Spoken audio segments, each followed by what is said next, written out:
scriptures about our sinful flesh and the Holy Spirit. From Romans 6. What shall we say then? Shall we continue in sin that grace may abound? Certainly not.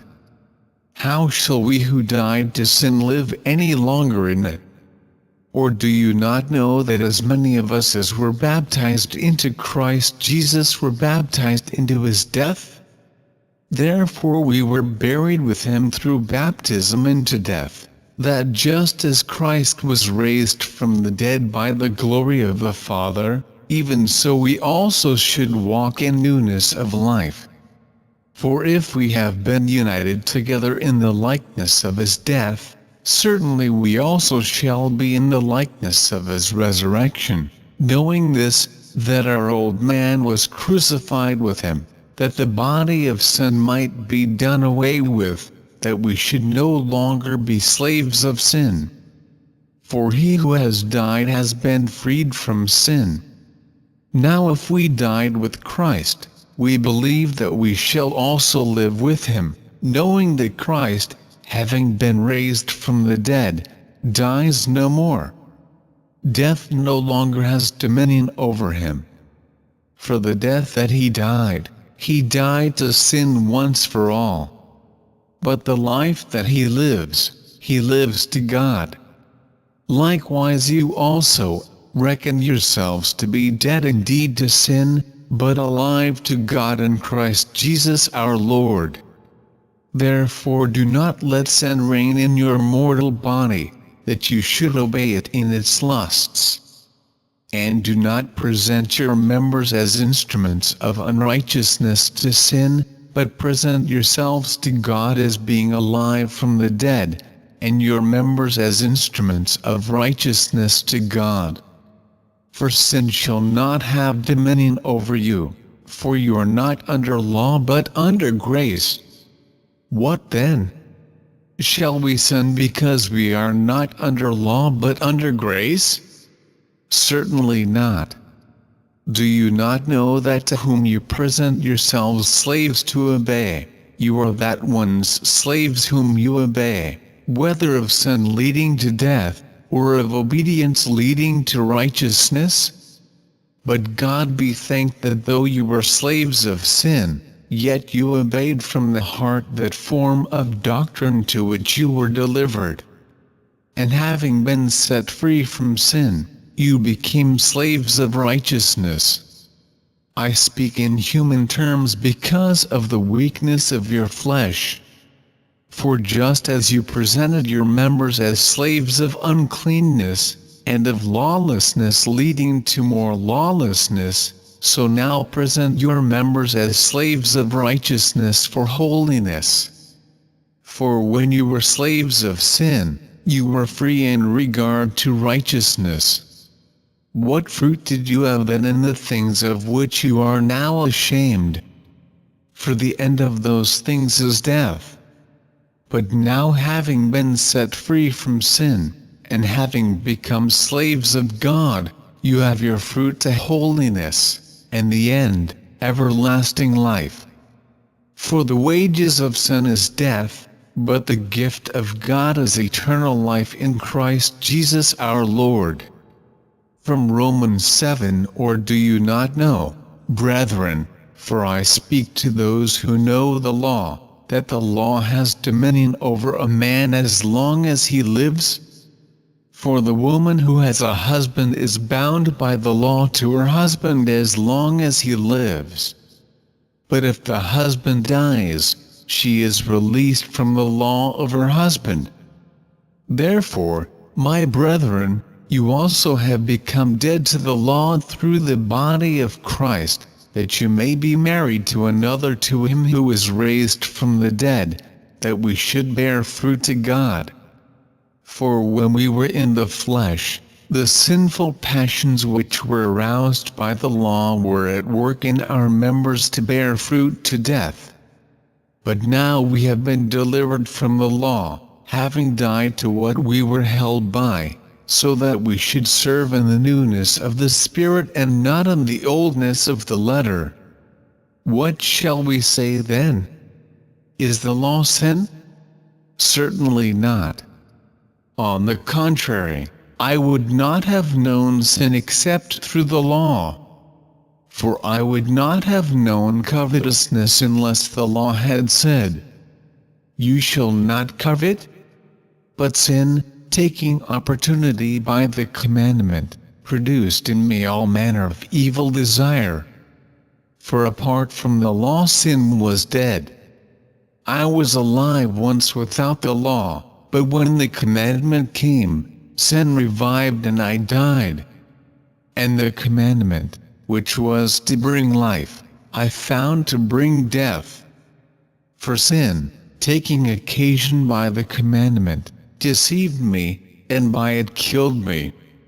Therefore the law is holy, and the commandment holy and just and good.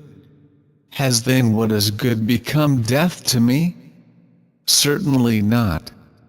But sin, that it might appear sin, was producing death in me through what is good, so that sin through the commandment might become exceedingly sinful.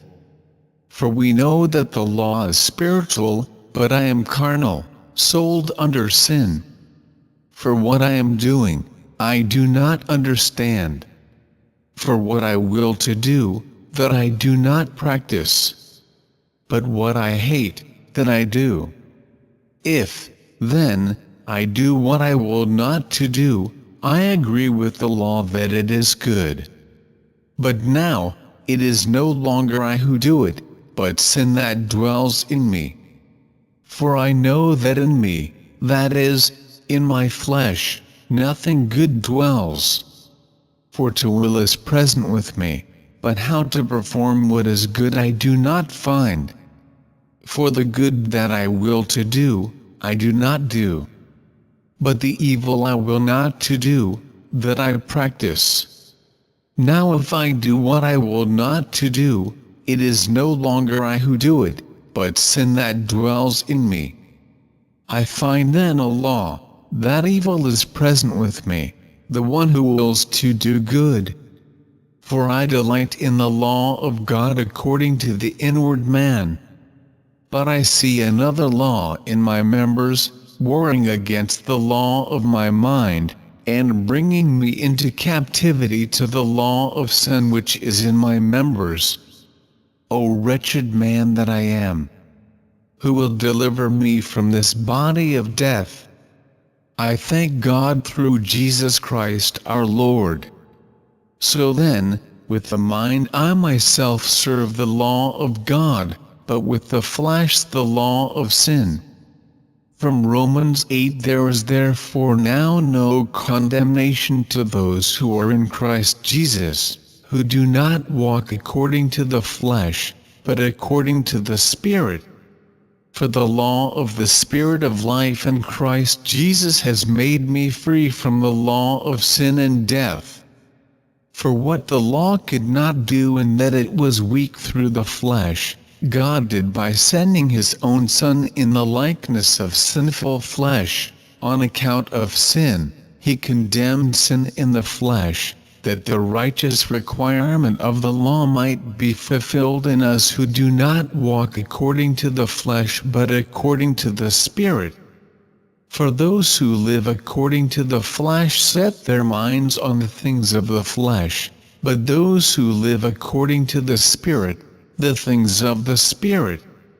For to be carnally minded is death, but to be spiritually minded is life and peace. Because the carnal mind is enmity against God. For it is not subject to the law of God, nor indeed can be. So then, those who are in the flesh cannot please God. But you are not in the flesh but in the Spirit, if indeed the Spirit of God dwells in you. Now if anyone does not have the Spirit of Christ, he is not his. And if Christ is in you, the body is dead because of sin, but the Spirit is life because of righteousness. But if the Spirit of Him who raised Jesus from the dead dwells in you, He who raised Christ from the dead will also give life to your mortal bodies through his Spirit who dwells in you. Therefore, brethren, we are debtors not to the flesh, to live according to the flesh. For if you live according to the flesh you will die. But if by the Spirit you put to death the deeds of the body, you will live. For as many as are led by the Spirit of God, these are sons of God. From Galatians 5, for you, brethren, have been called to liberty.